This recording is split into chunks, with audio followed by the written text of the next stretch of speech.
As a Jixaton, I had a hard time finding any particular employment due to the fact that my species is essentially what others would describe as a slime blob. We have no hands, no tentacles, nothing to manipulate matter with to any efficient degree. It's a cruel joke of fate that we were cursed with sentience. Our species originated from a water world, but adapted to live the kind of atmosphere most other species thrived in. Some nitrogen, some oxygen, or methane, or sulfuric acid. We were able to survive for prolonged time periods in most atmospheres, really. We could survive, yes, but it felt annoying, and if we stayed in such an atmosphere too long, it had become painful before eventually leading to death. And here I was, stranded. I was on my way to a job interview at the Terran Federation office for Xeno Affairs, Claxon Space, Station X8745. The Terrans, I've heard, were much more open to giving my species any meaningful employment. I've heard they believed us to be cute. The majority of the galactic community would have called us a nuisance, especially the cleaning crews at stations, considering the slime trails we'd leave when sliding around. And that's how I ended up here. An asteroid-defunct mining facility at the outer frontiers of space, designation Z9999. The Terrans, from my time here, called it something else. Grim. And from what I could see, the Terrans who did visit regularly were not the kind who you'd want to run into unless you were doing anything illegal. Some taxi service had left me here stating the cleaning costs would be higher than the fare. It was also used for refueling operations during long transit voyages, being the only station to combine two rundown star systems. After my rejection in one of those systems, I saw an advertisement. Join the Terran Federation Xeno Division. We don't care what you are or where you're from. We will find the right employment for you. This much was true for the humans. They really didn't care. As a matter of fact, they were delighted to employ what they'd call Xenos, especially if the number of usable limbs they had were higher than their own 2 arms. I had also heard some Terrans were so endeared with particular sentient species that they'd engage in mating rituals with them, albeit I have to admit, I have no idea how that works. The one good thing about Grimm was the bar, and its bartender. He was a Terran, an ugly one at that, but tall and heavy. It was thanks to him that the inhabitants of Grimm didn't try to do anything funny. He had made what he'd call an improvised holding cell for me, nothing more than what the Terrans called a bottle filled with water. I don't know his name. He outright refused to tell me. He also never referred to me by name. "Little one," he said, "a ship is coming in." It's a different kind than what usually passes through. You mean those cutthroats, looters, plunderers, pirates, murderers, smugglers that usually come through? I asked him sarcastically. Sarcasm. Now that the Terrans understood quite well. A truly redeeming quality that made my stay on this horrible station a lot more bearable. Yes, well, you could call them smugglers in a way. Anyways, they won't be a threat to you. Funny bunch. They're well received here as well. The bartender replied. The ship's current name is Theseus. Theseus? What's that supposed to mean? I inquired. The ship has been around so long that almost every part of it has been replaced over time. Is it still the same old ship, or is it a new one? He replied with a grin. Terrans and their philosophical dilemmas. When they weren't busy fighting amongst themselves or helping out the galactic community in one way or another, or busy annoying said community with their antics, they'd think about the strangest of things. The captain and most of his crew will be coming down here to the bar. You'll get to meet them, and if you like them, and they like you, we'll have to part, the bartender said with a sad sigh. Liked having you around. And so it came to pass. The Terran had decided I should see the ship for myself and carried the bottle to the docks under the constant harassment of the station's inhabitants. Whatever that is in the bottle, I want to drink it next time I visit. One Terran laughed. Is it vintage? Another joined in. Can smack you over with it if you wish, the bartender grumbled before continuing onward. It was an originally Terran ship, the bartender explained. And it was a strange ship. Sometimes it was bigger, sometimes it was smaller. There was a stock crew, he described, descendants from those who started its voyage. But the crew also changed. The way he described the ship, it sounded more like an ancient living being than a spaceship. And then I saw it, a giant spaceship with even more gigantic thrusters.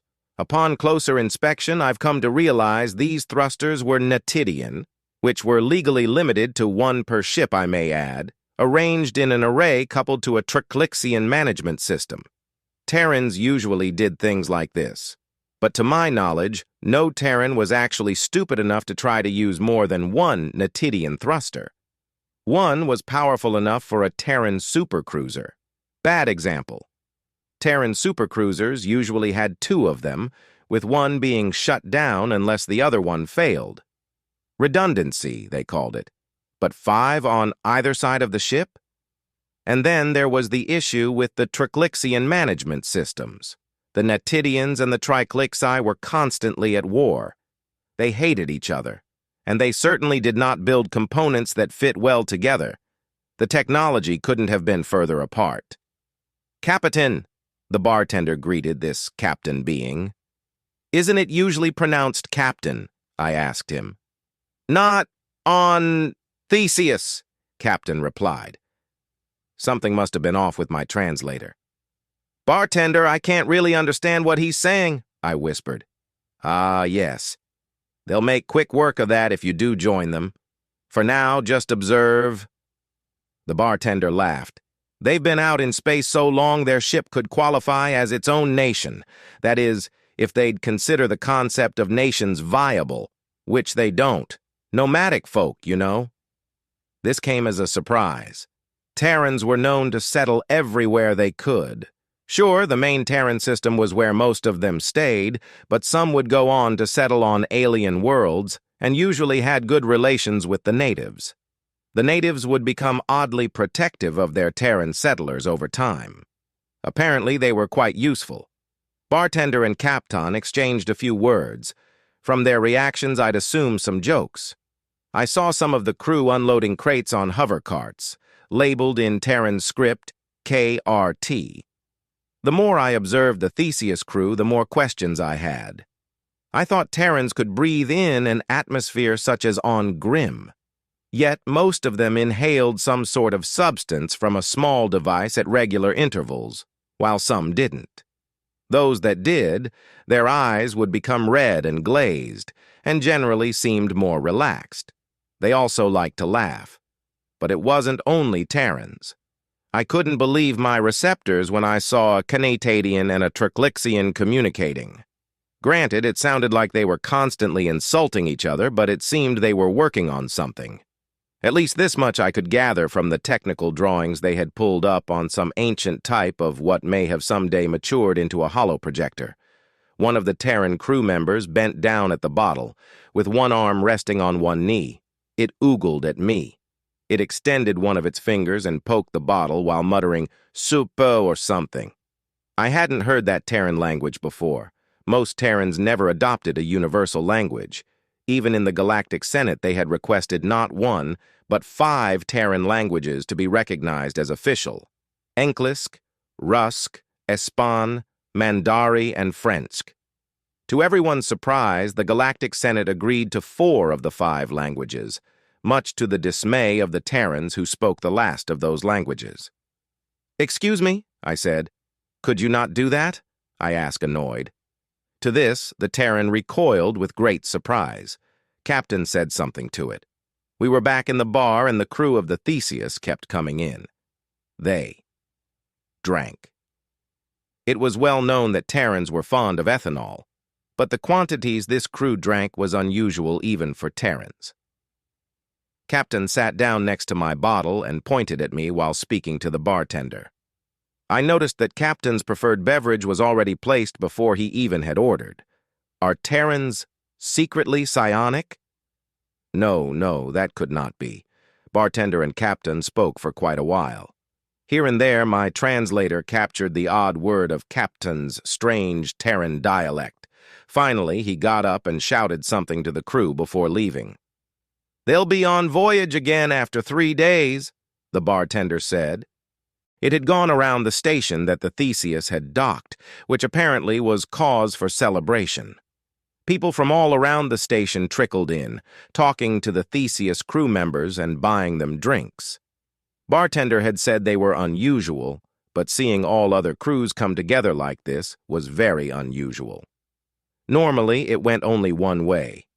One crew was drinking in the bar, another came along, they'd get into an argument, bartender would take a loaded gun from under the counter and tell them to take it outside, and only one of the two crews would come back, usually full of blood. Guns weren't allowed on the station, with bartenders being a noticeable exception due to frequent requirement. So whatever they were doing out there, they did with what they had on hand. People who did use guns in the station were put on a ban list, and their information circulated around to the regulars of the station, who made a game out of hunting them down or attacking them outright before they could even dock. Grim indeed. 3 days? I asked. "Surely you don't mean to tell me they'll be drinking at this rate for 3 days straight?" I asked. "Some of them might, but mostly they drink for 2 days and use 1 day to sober up," he replied. "Bartender, what's that stuff they're inhaling? I thought Terrans can breathe in this atmosphere? I've only seen it done with some semi-compatible species," I inquired further. "That? Oh, that's medication. It's a herbal remedy that was once very popular in Terran space. That is before the wars, where Terra nearly got annihilated." "Yes, but don't you Terrans have redundancies?" I continued to press him. "We did, but the seed vaults got blown out of orbit, sabotaged. The seed vaults on the planet were destroyed as well, but the Theseus took flight far before the war." "Well, when did it take flight then?" I asked. "Around 2080 in Earth years. That's galactic cycle 1837459, I believe." Now I knew he was lying. But Terrans didn't undergo deep space travel until 2100 in the Terran calendar. The bartender snorted. "Yes, that's what most people believe. Have you ever wondered why the first Terran ship was called Voyager 2? He asked. "It's in reverence to one of the first space probes they launched. Everybody knows that," I replied smugly. "That's what they tell you. The real reason is much more embarrassing. You see, back then there was a group of people who really didn't want to stay on Terra. They wanted to go out to space and wanted to do their own thing. When they heard that Terra had its own space exploration vessel viable for deep space travel, they hatched a plan. And they stole it," the bartender explained. "Stole it? What, were they some kind of special forces?" That was ludicrous. Everybody knew how strict Terrans were with protecting things they deemed really important. "Special?" The bartender laughed. "Oh, they were special, all right. Back then, image boards were popular. You know, like the wall at the toilets here. You can write anything and attach some image to it. Well, these special Terrans only knew each other from one of those. That's where they hatched their plan, in plain sight. As I said, embarrassing. Nobody thought they'd be actually so stupid as to even attempt it. Nobody thought they'd be able to pull it off. But they got access to the manuals, the specifications, everything," he continued. "Then they loaded the ship. They even had the ship's loading schedule. They made some minor adjustments. They took the liberty of changing the ship's manifest.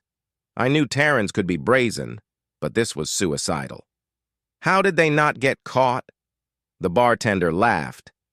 "That's the embarrassing part. Nobody knows. They did it all in plain sight, but nobody took them seriously until it was too late." Too late? One day before scheduled departure, they took control of the ship and just flew away. Stole it right under our noses. Every communication attempt to get them to turn back was met with only an image. An image. Yes, different images. Memes, they called them. Sometimes it was a cartoon frog looking up to the stars dreaming. Sometimes it was something disgusting. "And nobody tried to stop them?" I inquired. "Oh well, Some advocated to shoot them down. But at that point, they were already far beyond the capabilities of that time. So they just decided to build a new ship and increase the security. Somebody actually tried to steal that one too, but they failed and were swiftly made an example of. Even after all this time, the Terran governments haven't forgiven them. They had made a fool out of all of them. They've done some other things the Terran Federation really doesn't like. Legend has it they've downloaded something called a pedia before they left, an accumulation of human knowledge up to that time, including history. A day after, Captain came to the bar again. He gave something to the bartender, who promptly opened the bottle and threw it in. "Translator," he said. I absorbed the device. "Can you hear me?" the captain asked. "I can understand you just fine," I replied. "Great. Old Joe here says you need a ride." I didn't know the bartender's name was Joe, but he promptly rebuked, "My name ain't Joe, old pal." Yes, anyways. This ain't a place for somebody like you. Too many awful people." To this, I could only agree. At least the bartender was nice. "I'll offer you a spot on our ship." Usually, when Terran captains referred to their ships, they'd say, "My ship." "Excuse me? Our ship?" I asked for clarification. "Nobody owns the entire ship," the captain smirked. "Captain here is the descendant of one of the original crew of the ship, some guy they referred to as Schemin, of Teyuth origin. Most original crew members were Teyuth or Fens." "You're telling me the original crew consisted of non-specialized Terrans who simply woke up one day and decided to steal the one deep space exploration vessel that their entire species had built? They did so in the open, and they actually survived?"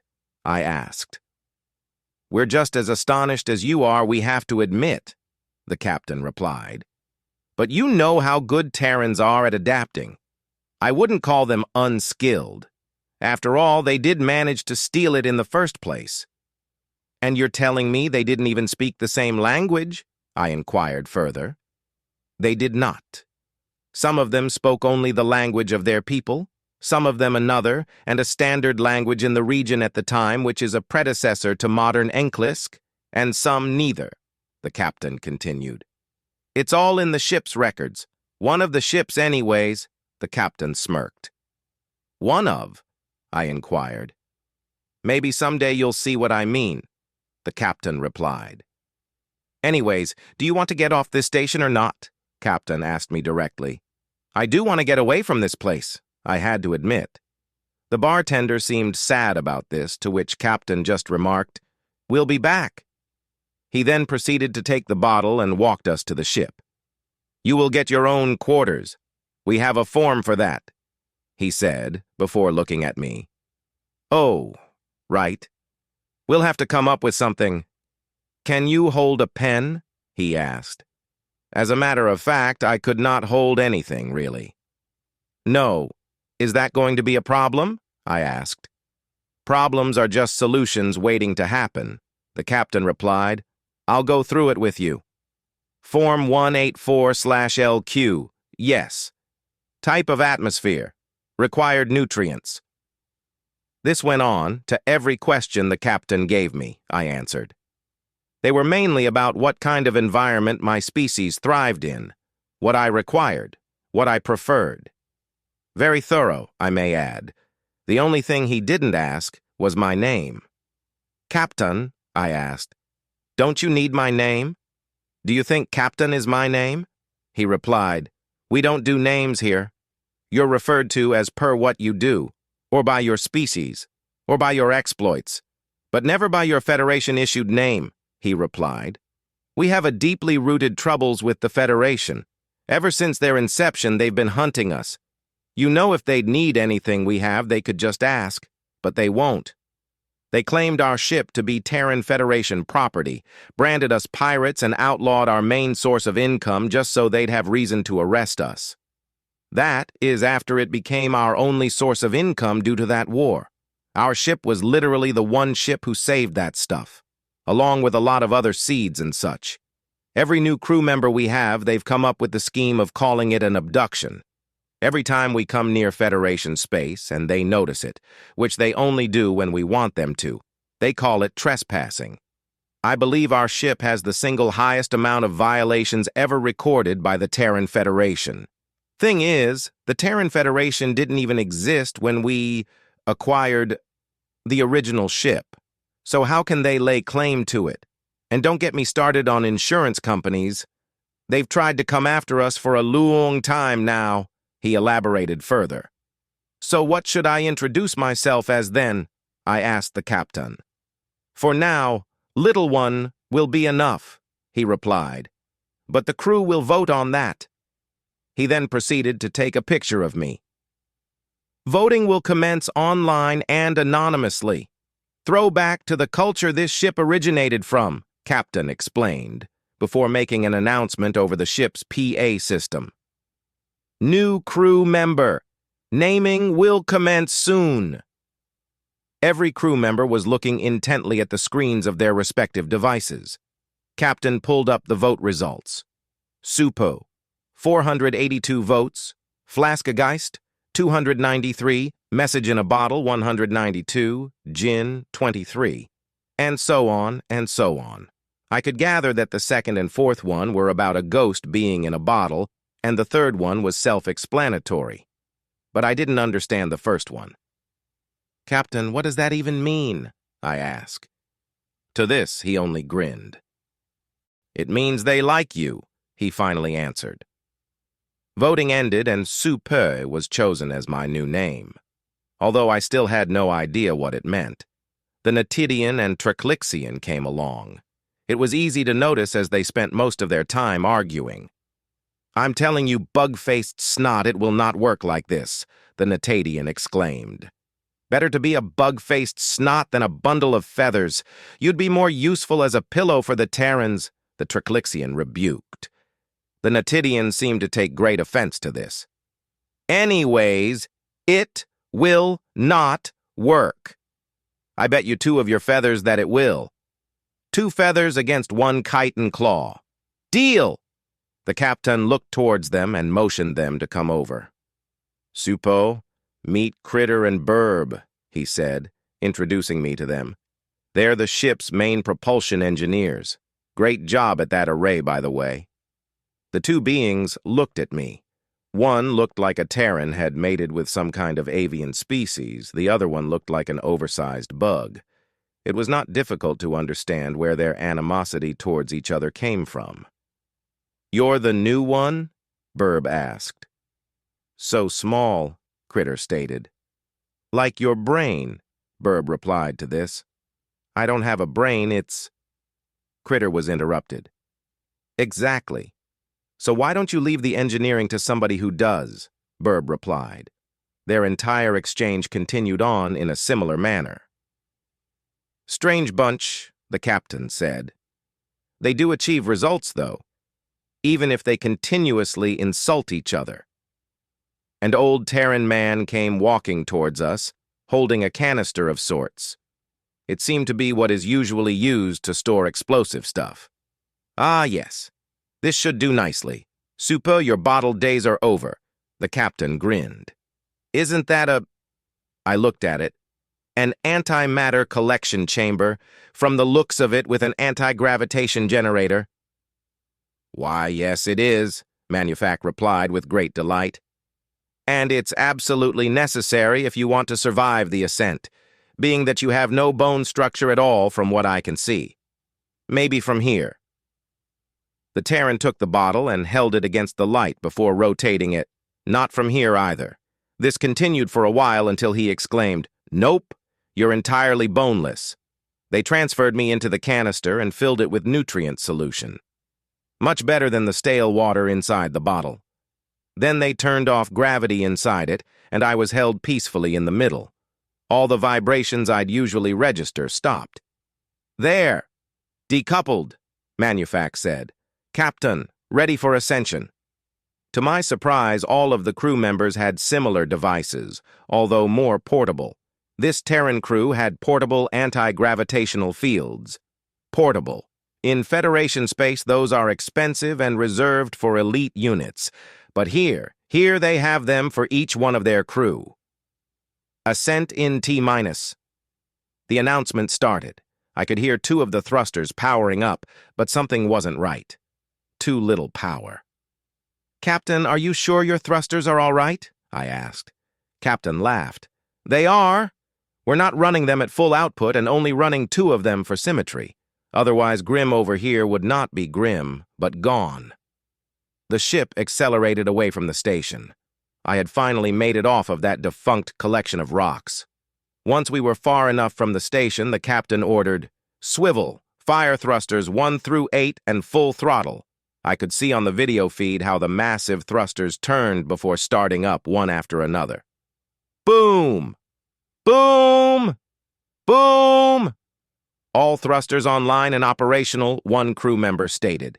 "Hit it," the captain replied. "Next destination, Claxon. It's high time we visit Ahab." "Ahab?" I asked. "A Federation judicial officer who has it out for us. He's been trying to arrest us for what, 2 Terran decades. We sometimes visit him. It'd be rude not to." "I noticed you don't have any FTL engines on your ship," I inquired further. "We do, but we don't use them very often. You see, those Cletadian thrusters are quite powerful, and there's nothing here to slow us down." "But if there's nothing to slow you down, then how do you slow down?" "We swivel the thrusters in the opposite direction and fire them around halfway through our journey." "But wouldn't more traditional FTL be easier? Like warp?" "It would be. It would also be instantaneous, but we'd leave an energy wake, and the Federation is good at picking those up." "But don't those thrusters also leave a trail of energy?" "They do, but by the time the Federation thinks it has a lock on us, we're already somewhere else. They have a hard time comprehending how we do it. They can't think outside the box. Believe everybody uses similar ways to achieve near-light or FTL travel. They can't fathom somebody wiring up more than 2 thrusters. A shame." "But they'll figure it out eventually," I responded. "Yes, but then we're already going to have some new means of propulsion. We'll go back to solar sails if we have to, as the Voyager 1 did. We still have the original one." "The original solar sail from thousands of years ago, you still have that?" I asked in disbelief. "And it didn't degrade?" "Oh, it degraded all right, so we encased it in resin so it remains for the next few million years," the captain replied. He led me to another room on the ship. I started to notice that every section of the ship was distinctly different in general style, decorations, and layout. "Here it is, the museum. Voyager 1, the core of this ship," the captain said. "Dead weight, really, but we're too sentimental to part with it," he said as he opened a Terran door. I had never seen a Terran manual locking mechanism before. I had thought they were some recent development by their military. The door swung open, and the lights turned on. The original solar sail of the Theseus, encased in resin, just as the captain had said. I turned around. Scratched onto the wall were markings. "What are those?" I asked. "Those are the names of the original crew. Every time somebody died, their name would be scratched into here, or rather who they were known as. Here's my ancestor from thousands of years ago." He pointed at the markings, spelling out Schemen in some sort of Terran script. There were other relics of that time, too, all encased in resin. "Early Terran space suites," the captain said. "Bulky, but they did their job. An old radio communications device. Something they called a thunk pad from the looks of it. I think it may have been an early computational device." I looked back at the sail. It was all black, with a pictogram in the middle. What appeared to be a human skull with colorful fur on top, a red dot where their nose was supposed to be, and 2 strange things underneath. "What does that depict?" I asked Captain. "It's our Jolly Roger. When the Federation branded us pirates, the crew at that time had decided we need one. Old pirate ships on Terra used to have similar flags." "Yes, but what is it showing?" I asked again. "Oh, it appears to be the skull of a human clown set upon 2 air horns." "A clown?" "Yes, the crew at that time didn't really like it when they were branded pirates. So they said, fine, If the Federation wants to act like clowns, so can we. That's what they told me when I was little.